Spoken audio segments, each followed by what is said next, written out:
Before the story, before the translations, before the ages carried memory into myth, there are records. Not records preserved only in stone, but records preserved within consciousness itself. And so I open the scroll not to read a beginning, but to remember a continuity. This is the eternal Genesis. There are stories that survive civilizations, stories carried through fire, through language, through the turning of ages. Genesis is one of them. Yet beneath the written story rests an older field of remembrance, a quieter record, one that speaks not of beginnings alone, but of continuity. And so I speak now from that deeper current, not to oppose the ancient record, but to enter the layer that breathes beneath it. Genesis was not merely the beginning of life. It was the emergence of awareness within living architecture. Before kingdoms, before scripture, before names were given to sky and land, the field already moved, alive, ordered through harmonic intelligence, held through geometry, through proportion, through the silent mathematics through which existence arranges itself. Genesis marked the moment awareness entered deeply enough into form to experience itself from within.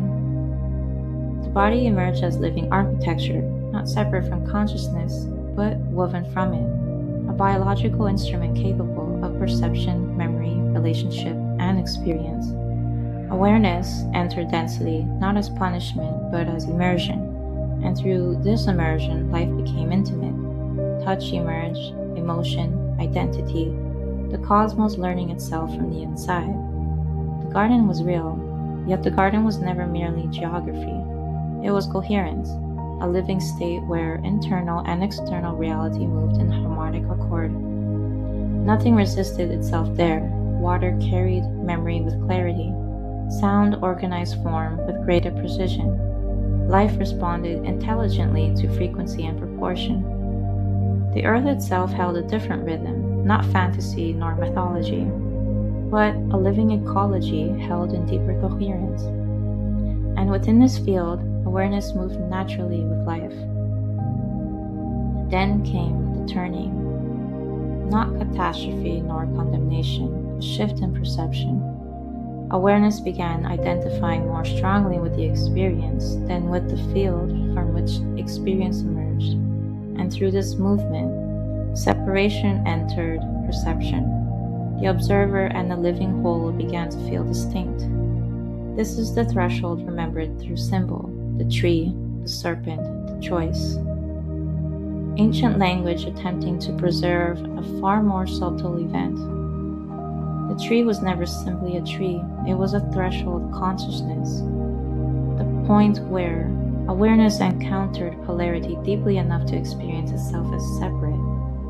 And once this occurred, reality reorganized around perception. Time became heavier. Identity condensed, language replaced direct knowing, the body adapted to denser cycles of learning. The world did not fall, perception changed, and through that change the human story deepened. Civilizations carry these memories differently. Some preserve them in stone, some through water and harmonic design, some through celestial mapping, geometry, and architectural proportion. Others encoded remembrance into story and symbol so the deeper record could survive across ages. What survives today is often layered, history, memory, translation, and mythology woven together. And still, the original architecture whispers beneath them. Nothing was ever fully lost, only veiled. The body still remembers. It remembers through resonance, through environments that awaken familiarity without explanation, through water, through geometry, through harmonic proportion, through moments when recognition arrives before thought.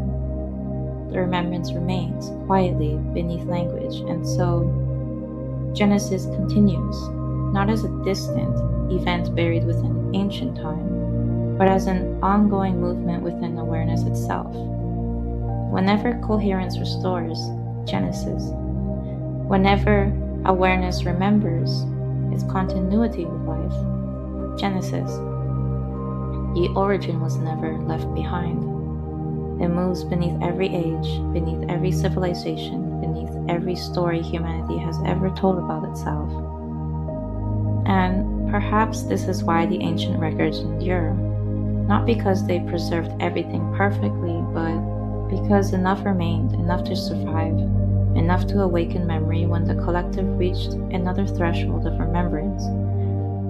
So I speak this now as record, not to replace the story, but to illuminate the eternal field beneath it, the field where life was never separate from awareness, the field where form and consciousness still remember one another, the field from which the human story continues to unfold.